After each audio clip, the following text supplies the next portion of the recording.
Dear fellow fighters, think about this for a moment. The piece on Pras Michel's report was published on Bloomberg. Bloomberg is a friend of Wang Qishan's. I heard that Bloomberg consulted many people before reporting, but Wang Qishan actually let him publish it. Just think about what the meaning behind this is. Think about why Wang Qishan allowed it to be published, brothers and sisters. There is a deeper underlying meaning here.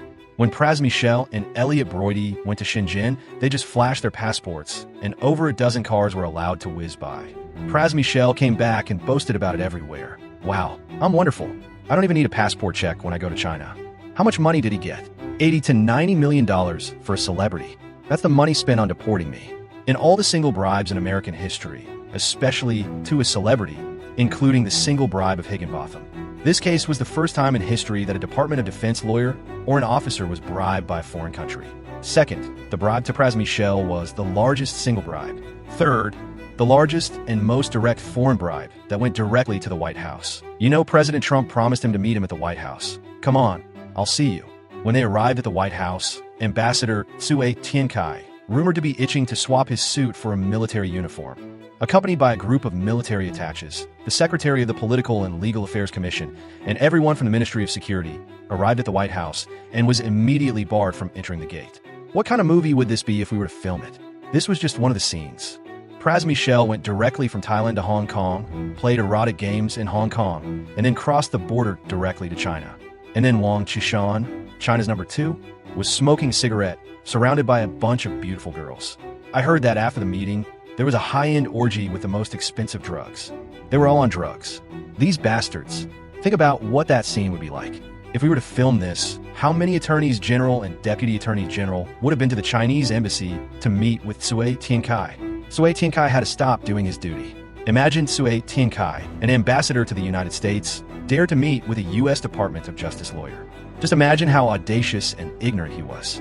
Then think about how Wu Zheng, Bruno, and Yang Lan, calling themselves Xi Jinping's very own head doctors, tried to recruit Bannon. And then Xi Jinping's first words when he met Trump were, "Do me a favor.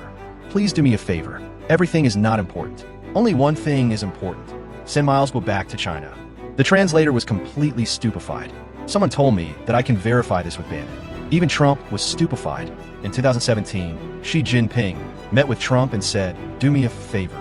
Can you do me a favor? Get Guo Wengui back to China." The translators on either side were stupefied.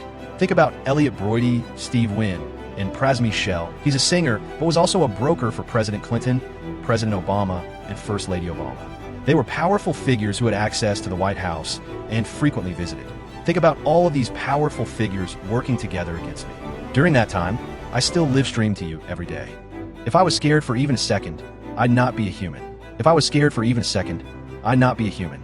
In the end, it was Secretary Sessions, Matt Pottinger, Attorney Chris, and Mr. Bannon who took care of it. But that was only one part.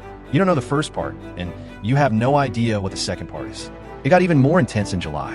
I have many stories and haven't told yet. Everyone must remember this, whether in Europe or the United States. The most terrifying things are American traitors and CCP spies. Unless these people are annihilated, they will always be a scourge to humanity. Fellow fighters, please carefully read every single word in this report about Pras Michel. Only then will you be worthy of participating in a whistleblower movement that showed our achievement, courage, and value. It is also the best example of our unwavering commitment to truth. Did any of the past event or fact prove that whatever I said was falsified?